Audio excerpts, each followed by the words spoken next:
네, 성완종 리스트를 수사 중인 검찰이 이르면 이번 주 내로 홍준표 경남도지사도 소환할 것으로 알려졌습니다. 자신의 혐의에 대해서 완강히 부인하던 홍준표 지사인데요.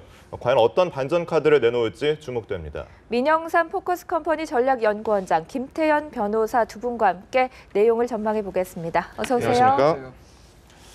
검찰이 홍준표 경남지사에게 1억 원이 건네진 시기와 이 구체적인 장소를 파악한 것으로 전해지면서 이르면 이번 주 내로 소환이 가능할 것이라는 전망이 나오고 있습니다. 우리가 어떤 점들을 좀 주목해서 봐야 할까요? 우선 가장 중요한 게 돈을 직접 전달했느냐 안 전달했느냐, 이게 간접적으로 전달했느냐. 그래서 지금 그 윤모 씨가 같은 경우에는 직접 전달했던 장소가 지금 약간 서로 본인의 기억이 헷갈리는 건지, 아니면은 처음에 보도가 잘못된 건지, 아니면 검찰이 고도로 지금 올가매는 과정에서 일부러 이렇게 그 홍준표 지사가 유리한 것처럼 흘리는 건지 상당히 그 부분이 가장 주목되는 것 같아요. 돈 전달 장소를 둘러싼 검찰과 홍 지사와 윤모 씨와 그 측근들과 이런 관계가 가장 주목이 되지 않느냐. 지금 그 게임이 지금 제가 보기엔 벌어지는 것 같아요. 당초에는 의원회관에서 전달을 했다라고 했는데 차 안에서 전달을 했다고 바뀌었잖아요. 어떻게 된 건가요? 그러니까 그게 지금 말씀하신 대로 이게 사실 검찰에서 공식 수사 브리핑, 중간고사 결과 발표 이런 것이 아니거든요. 윤모 씨를 통해서 흘러나오는 것이든 아니면 검찰에서 이제 기자들한테 조금씩 흘려주는 것이든 그렇게 검찰과 관계자 얘기가 다 흘러나오는 거지 공식적인 얘기는 아니에요. 근데 원칙은 재판은 공개하는 거지만 수사는 비밀입니다. 그러니까 사실은 어떻게 보면 수사받는 피의자 입장에서는 검찰이 무슨 카드를 들고 있는지, 그리고 관계자, 예를 들면 내가 범인이나 피의자라고 해서 피해자가 검찰 가서 무슨 진술했는지가 가장 궁금한 게 피의자들 입장이거든요. 이것도 똑같습니다. 홍준표 지사 입장에서는 가장 궁금한 건 과연 저 윤모 부사장이 검찰에 가서 돈을 언제 어디서 줬다고 뭐라고 진술했는지가 가장 궁금한 거예요. 그런데 지금 윤 전 부사장의 얘기가 조금씩 바뀐다고 검찰발 소식으로 흘러나오고 있거든요. 이게 사실 어떤 의미에서 검찰 쪽에서 위장 카드일 수도 있어요. 그건 우리가 알 수는 없습니다. 근데 다만 현재까지 겉으로 드러난 것만 보면 그것이 윤 전 부사장이 일부러 진술을 바꾼 것이든, 아니면 말씀하신 대로 지인을 통해서 얘기된 게 잘못 알려진 것이든, 기억에 오차든지 간에 뭔가 지금 돈 준 시기와 장소에 대해서 윤봉 부사장의 진술이 일관적이지 않은 건 맞는 것 같아요. 그러니까 과연 어떤 면에서 이게 다 겉으로 드러난 팩트라고 하면 검찰은 조금 불리해 줄 수도 있는 것이죠. 왜냐하면 지금 돈이 계좌로 간 게 아니라 돈을 현금으로 전달했을 때 준 사람의 전달한 사람의 어떤 진술의 구체성과 일관성이 가장 중요한 건데, 그게 흔들린다고 보게 되면 그럼 홍준표 지사로서는 유리한 고지를 점했다고도 볼 수 있는데, 문제는 아까 제가 말씀드렸을 때는 이것이 검찰의 전략인지 아니면 진짜 진술이 흔들리는 건지, 그건 조금 두고 봐야죠. 원장님께서는 어떻게 보세요? 이게 검찰의 전략이라고 보세요? 아니면 실제로 이렇게 진술이 번복되고 있다고 보세요? 제가 보기에는 검찰의 그 전략이라고 보이거든요. 그러니까 그게 뭐냐면은 이 성완종 씨가 죽기 며칠 전에 박준호 씨, 이용기 씨를 대동해서 윤모 씨를 가서 만났잖아요. 가서 만나서 그걸 녹취를 했잖아요. 그때 그 녹취는 지금 검찰만이 알고 있죠. 홍 지사도 모르고 윤모 씨도 진짜로 그걸 녹취했는지도 모르는데, 그때 한 얘기가 진짜라고 보는데 그걸 알고 자신감 있게 하는데, 워낙 홍 지사가 플레이를 워낙 잘해오니까 지금 검찰이 아주 고도에 서로 이렇게 그 지략을 내세우는 게 아닌가, 저는 그렇게 보여요. 사실. 고도의 수싸움이다 이렇게 보시는 거죠? 그러니까 이 성완종 씨가 죽기 며칠 전에 윤모 씨한테 찾아가서 확인을 했잖아요. 이 홍 지사 측에 전달했느냐라고. 그러면서 그 당시 말을 다 녹취를 해놨잖아요. 그게 지금 검찰에 제출돼 있거든요, 사실은. 그 검찰에서 상당히 중요한 그 진술 중에 하나죠. 홍 지사가 지금부터 그 성완종 리스트에 올라서부터 지금까지 여러 가지 한 말들이 또 주목이 되고 있는 상황인데요. 취재 열기가 뜨거워지자 취재진들에게 불편한 심기를 드러내기도 했습니다. 먼저 어제 출근길 홍 지사의 발언을 듣고 가겠습니다. 실제적 진실이 밝혀질 겁니다. 그리고 지금 윤 씨가 좀 진술을 좀 번복하는 것 같습니다. 지금 언론 보도에. 그것은 검찰이 판단할 문제지 제가 말씀드린 문제는 아닌 것 같습니다. 이 아침마다 이게 무슨 짓입니까? 나중에 그게 사실무근이 밝혀지면 여러분들 어떻게 하실 겁니까? 그 참 아침마다 이게 무슨 짓입니까? 그렇다고 해서 내가 여러분들 피해서 뒷문으로 출근할 수도 없고, 그거 참 청구해도. 네, 어떻게 보셨어요? 저게 이제 네. 굉장히 시점이 애매모호해요. 이거 뭐 홍준표 지사가 무슨 생각을 가지고 있는지는 알 수는 없으나 저희가 이제 겉에서 이렇게 보면 굉장히 그동안은 매일 아침 찾아가서 기자들이 얘기할 때마다 굉장히 언론 프렌들리한 태도였거든요. 네네. 그냥 얘기를 잘해줬습니다. 본인 하고 싶은 얘기도 하고 뭐 이렇게 부드럽게 했는데 오늘 갑자기 어제 아침이죠. 어제 갑자기 톤이 바뀌었어요. 네. 굉장히 짜증스러운 톤으로. 근데 그게 공교롭게도 윤 전 부사장이 검찰에 출두해서 자 707호가 아니라 차에서 줬다라고 진술을 번복한 것처럼 언론에 보도가 나온 다음 이후거든요. 네. 네. 글쎄 저게 의미하는 게 뭔지 뭐 두 가지 중 하나겠죠. 홍 지사 입장에서는 다음 주 소환이 만약에 임박하게 되면 이제 막다른 공에 몰렸다. 그래서 너무나 짜증나는 나머지 했을 수도 있고 네. 그게 아니라 이제 뭐 내가 유리한 고지에 점했다. 그렇게 되면 내가 굳이 뭐 이제까지처럼 뭐 내 감정 숨겨가면서 언론한테 이렇게 잘해줄 필요 있는 거 없는 건 아니냐. 이제는 내 식대로 가겠다. 뭐 이런 걸 수도 있고 양극단인데 네. 과연 어느 건지는 홍 지사 본인만이 알고 있겠죠. 하여튼 시점이 윤 전 부사장의 진술이 나온 다음에 저런 반응이 나왔다는 게 참 묘하죠. 네. 이전에도 그 언론에 대해서 사냥감 몰듯 한다 이런 말도 했었고 또 어떤 날은 더 이상 얘기하지 않겠다라고 했었고 며칠 전에는 팻감으로 사용되지 않을 것이다 이런 얘기도 했었거든요. 네. 그러니까 보니까 홍 지사가 굉장히 그 자신 있을 때 이렇게 대하는 언론 태도하고 상당히 뭔가 이렇게 흐름이 약간 이상에 대한 태도하고 그다음에 저번에는 이제 가장 기억나는 것은 그 신변 문제 이게 거취를 얘기하니까 선출직인데 가면 그러면서 네. 어느 언론사냐고 아주 정말 네네. 그 버럭했었죠. 근데 그런 거 보면은 참 그 국민들이 보기에는 재밌는 수준이긴 하지만 홍 지사로서는 굉장히 민감하게 매일 아침마다 출근을 하면서 어떻게 오늘은 무슨 말을 해야 될까라는 생각을 다 하고 하면서 하여튼 고도의 그 홍 지사의 특유의 그런 그 뭐랄까 정치력이 돋보인다 할까요? 그런 측면인데 불편한 심기는 못 감추는 것 같아요. 네. 네, 알겠어. 또 이번에 이 홍준표 지사 1억 원 수수 의혹이 22년 전 박철원 의원의 5억 수수 사건과 묘하게 지금 비교가 되고 있습니다. 그 당시에는 박철원 의원을 잡았던 게 홍준표 지사인데 그렇죠. 모래시계 검사라고. 네. 박철원 의원이 썼던 그 당시의 논리를 홍 지사가 지금 그대로 쓰는 모습이에요. 그러니까 뭐 받지 않았다는 거죠. 기본적으로 현금을 오고 간 거니까. 근데 그 당시에 이제 박철원 의원에 대한 수사에서 홍준표 지사가 조금 무리한 방법을 썼다라는 그런 얘기를 나오고 있거든요. 근데 왜냐하면 그 당시에 어떤 그 방법이 글쎄 뭐 이거 제가 구체적으로 설명드리긴 좀 그런데 어찌됐건 간에 돈 전달한 사람, 그러니까 그 이제 홍모 여인인데 그 여자가 그분이 돈 전달하고 주고받는 거 저거 봤다는 거예요. 근데 봤다는 사람의 어떤 그 홍 여인의 진술을 법정이 아니라 법정 출두하기 전에 홍 지사가 이제 받아놓은 거죠, 진술을. 네. 그리고 박철원 장관 측에 어떤 반론 기회도 주지 않고 그 당시에 그 여자의 진술을 가지고 바로 이제 증거를 법정에서 들이댄 네. 거거든요. 그리고 그 여자는 검찰에서 진술하고 미국 가버렸어요. 출국 금지 풀어줘가지고. 그러니까 법정에 나올 길이 없는 거죠. 그러니까 박철원 장관은 그 여자의 진술에 대해서 반박할 기회조차 못 갖는 거예요. 그게 뭐 요새 얘기하는 반대신문권 이런 건데 그게 그 당시 방법으로 합법이었습니다. 근데 나중에 그게 헌법소원 들어가지고 위헌 판결 났거든요. 그러니까 결과적으로는 위헌적인 방법인데 그때 당시에서는 굉장히 합법적인 방법이었고 홍 전 지사가 굉장히 머리를 잘 쓴 거죠. 그래서 이제 박철원 장관은 유죄를 받아낸 겁니다. 그런데 지금은 이제 홍 전 지사가 피의자 입장에 몰렸는데 홍 전 지사가 얼마 전부터 보면 야, 그 메모는 증거를 쓸 수 없어. 뭐 맞아요. 반대신문권이 네네. 어쩌고 얘기를 하지 않습니까?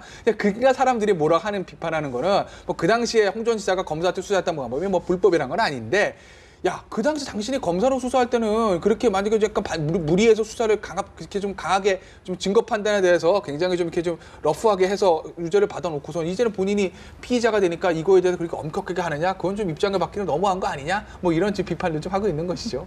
그러니까 그 박철원 장관하고 지금 홍준표 씨가 똑같은 게 본인들은 안 받았다는 거죠. 네네. 그다음에 전달자. 근데 좀 다른 것은 전달자가 지금 구체적으로 지금 나왔는데 박철원 장관은 전달 목격자 진술만 있는 거예요. 그러니까 굉장히 어떻게 보면은 그 당시로 홍준표 지사가 이제 602 항태자 박철원을 잡았다고 개가를 올렸지만은 네. 좀 무리한 수사였다는 게 기본적인 평가입니다, 사실. 네. 예. 그리고 또 그때 했던 얘기가 뇌물 사건에 물증이 어디 있느냐 뭐 이런 얘기들이었잖아요. 그런데 홍 지사도 그렇게 수사를 해봤고 또 검사 출신인 만큼 좀 나름대로 대비를 많이 하고 있을 것 같거든요. 그러니까 이제 홍 지사에 대한 수사가 검찰이 어려운 게 노회한 정치인이잖아요. 뭐 5선 국회의원에다가 지금 당대표까지 하고 도지사인데 현역 도지사인데 그 이전 또 크부 검사 출신입니다. 그러니까 이 사건이 사실은 일반 형사 사건이긴 하지만 정치적 사건이기도 하잖아요. 네. 일반 형사 사건, 정치 사건 모든 거에 대한 경험이 있는 사람이기 때문에 홍준표 지사를 상대하는 게 검찰이 굉장히 어려울 겁니다. 그러니까 카드를 잘 꺼내야 돼요.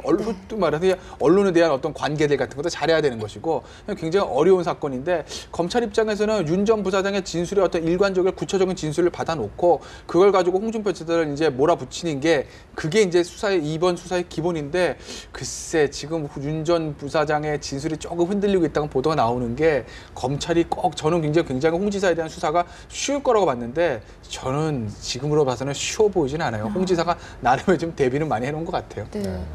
홍 지사가 대비를 하고 있을 텐데 검찰이 현직 지방자치단체장이라는 이 현직 프리미엄 때문에 좀 어떤 기소하는데 어려움을 겪을 수도 있을까요?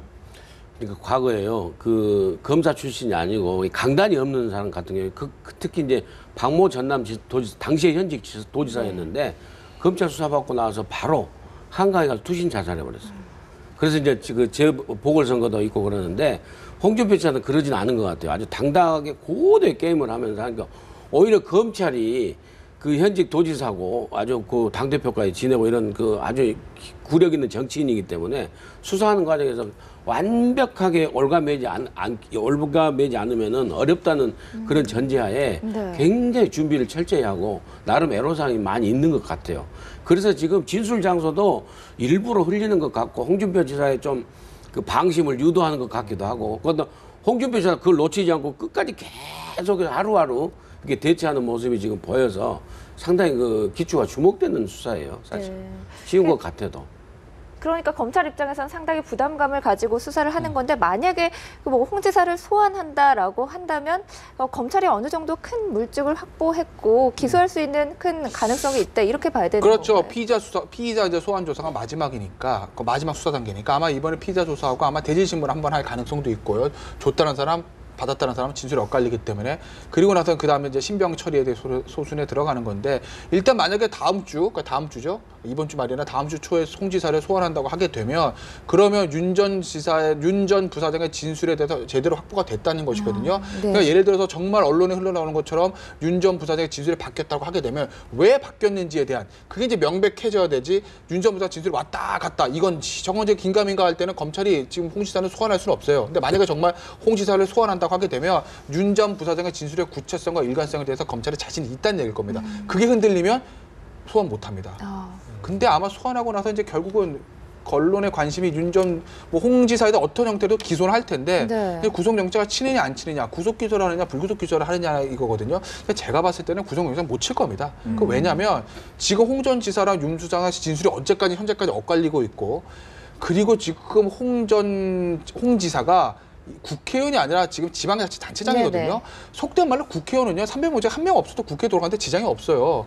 근데 지금 도지사란 말입니다. 그러니까 현역 도지사에 대한 우대를 해주자 이런 개념이 아니라 만약에 도지사가 구속을 하게 되면 이게 사실 일단 도정에 공백이 생기기 때문에 그렇죠. 홍 지사 입장에서 그 얘기를 굉장히 많이 강조를 할 겁니다. 그렇게 되면 검찰이나 법원, 영장을 발부하는 법원 입장에서도 이게 유죄가 100% 확실하지 않은 상태에서 현역 도지사를 구속할 수 있느냐 그래서 도정에 공백이 오게 할 수 있느냐는 어떤 그런 걱정이 있기 때문에 아마 제가 기소한다 하더라도 아마 불구속 기소 형태로 갈 것 같아요. 네.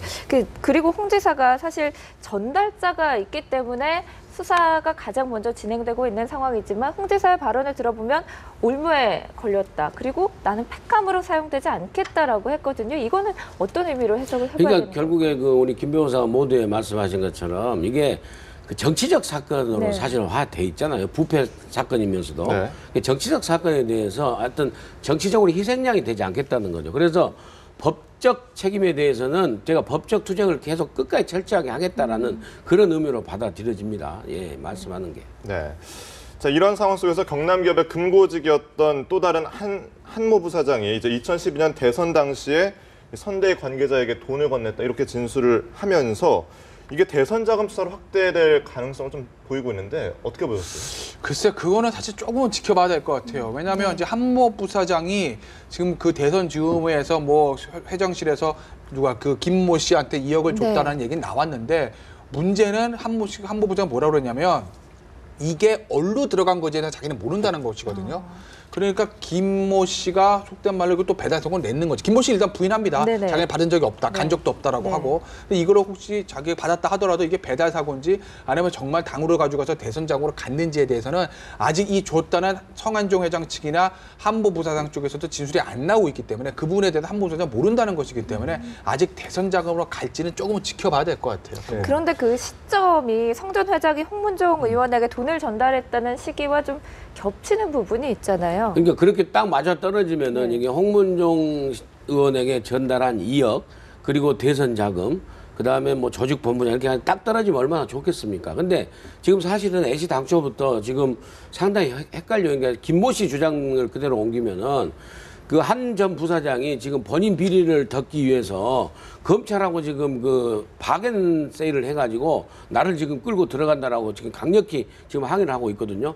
애시당초 2억을 받은 적도 없다. 이게 무슨 홍문종 의원에게 전달하기는커녕 애시당초 내가 받은 거 없기 때문에 홍문종 의원은커녕 뭐 대선 캠프에도 전달한 적도 없다. 이렇게 지금 가고 있기 때문에 검찰이 이 부분을 어떻게 할지 그리고 정말로 한장섭 씨 진술이 신빙성이 있는지. 근데 이 정도 흘리면은 검찰이 다 뭔가 절반 이상의 능선을 넘었기 때문에 이 정도 흘릴 텐데 그 김모 씨가 너무 강력하게 그 부인을 하니까 네. 좀 저도 의아합니다, 사실은. 네. 결국 이 돈의 흐름을 정확하게 규명하는 게 관건이 될 텐데 그게 쉽지 않을 거라는 말씀이신 거죠? 네, 쉽지 않죠. 이 돈의 흐름 자체가. 왜냐하면 이제 한모 씨의 진술로 김모 씨까지 얘기했지 그 다음 스텝에 대해서 당연히 모른다는 거고 김모 씨 자체도 지금 부인하고 있기 때문에 쉽진 않아요. 이게 특수하다 그렇습니다. 계좌로 간 게 아니라 지금 현금으로 주고 간 거고 거기다가 최초 뇌물 공여자인 성한종 회장이 이 세상에 없거든요. 그렇기 때문에 검찰 사실 굉장히 좀 어렵죠, 수사가. 왜냐하면 수사를 해야 되는 당위성은 있는데 여론도 그걸 원하고 있고요. 근데 현실적으로 수사할 때 막상 쓸 수 있는 카드가 많지 않거든요. 그렇기 때문에 네. 검찰은 사실 안팎으로 시달리는 거고 검찰로서는 굉장히 어려운 수사입니다. 뭐 이럴 때는요, 정치권도 그렇고 언론도 그렇고 검찰 그냥 수사하도록 놔두는 게 맞지 계속 이걸 뭐 압박을 해서 될 일이 아닙니다. 그 홍문종 의원이 앞서 뭐 그 성완종 리스트에 올랐을 때 1원이라도 받았으면 정계 은퇴하겠다 이런 말도 했었거든요. 이런 부분과 맞물려서 이제 수사가 진행이 되고 있는 상황인데 홍문종 의원의 좀 신경도 복잡할 것 같습니다. 그렇죠. 그러니까 또 구체적인 진술이 뭐 홍문종 의원 아버지까지 거명하면서 네. 워낙에 그 성한종 씨가 녹취록에서 구체적으로 진술을 했기 때문에 이 일반 국민들이 봐도 상당히 의혹은 가거든요. 근데 그건 법적으로 증거 제일주의로 이제 잘 밝혀내야 되겠죠. 막 무조건 정치적으로 성한종 씨 진술 하나만으로 몰아붙일 수는 없는 일이라고 봅니다. 근데 홍문종 의원의 이 2억 전달은 굉장히 중요한 게 네. 이게 바로 대선 2012년도에 여권의 대선 자금의 수사로 가기 때문에 그러면 홍문종 의원 2억이 정말로 이 한장섭 한모 부사장 진술대로 이렇게 갔으면 대선 자금이 되는데 그 다음 단계는 야권에 가는 대선 자금이 또 이렇게 자연스럽게 수사가 펼쳐질 수밖에 없는 상황이기 때문에 이거 굉장히 중요한 포인트입니다. 네. 이번 수사에 있어서. 굉장히 의미는 중요한데 이게 대선 자금 수사로 확대될 가능성은 좀 낮다고 보셨는데 현재까지는요. 네, 하지만 뭐 현재까지는. 특수수사는 생물이라고 하기 때문에 네. 어떻게 번질지는 아무도 모르죠. 그러니까 앞으로 검찰의 수사의 범위와 방향을 예단하기는 좀 어렵다고 보시는 거예요. 결국 이제 검찰 수사가 국민들이 원하는 대로 뭐 대통령께서 말씀하셨듯이 뭐 이게 부패 청산, 정치 개혁 해야 된다고 말씀하셨는데 대통령께서 원하시는데 그렇게 되기 위해서는 결국에는 그 지금 구속돼 있는 박모 부사장이랑 이모 씨 네. 결국은 이제 이게 성한종 회장 최측근이고 비자금 출구를 알고 있는 사람들인데 그 사람들 입을 열어야 됩니다. 그 사람들 입을 열어서 로비스트 장부의 실체라든지 그런 거에 대해서 얘기를 해줘야 되는데 아직까지 그 사람들 입을 열지 않고 있거든요. 그 사람들 입을 열기 하기 위해서 검찰에서 증거인멸로 구속하는 강수를 뜬 건데 증거인멸 형량 얼마 되지 않아요. 지금 그 정도 가지고 그 사람들 입 절대 열지 않습니다. 결국 그 사람들 입을 열게 하기 위해서는 더 큰 거를 이제 검찰에 찾아내서 압박을 하는 수밖에 없죠. 즉 그 비자금마저 출구에 대해서 그 두 사람이 개인적으로 관련돼 있다라는 거 만약에 그런 것들을 검찰이 밝혀내서 그걸로 만약 압박을 하게 되면 조금 입을 열 수 있겠지만 지금 상태에서는 입이 안 열 거예요. 저로 의한 안 엽니다. 네. 네. 알겠습니다. 앞으로의 이 검찰의 수사 상황을 좀 지켜보도록 하고요. 오늘 말씀은 여기까지 듣도록 하겠습니다. 고맙습니다.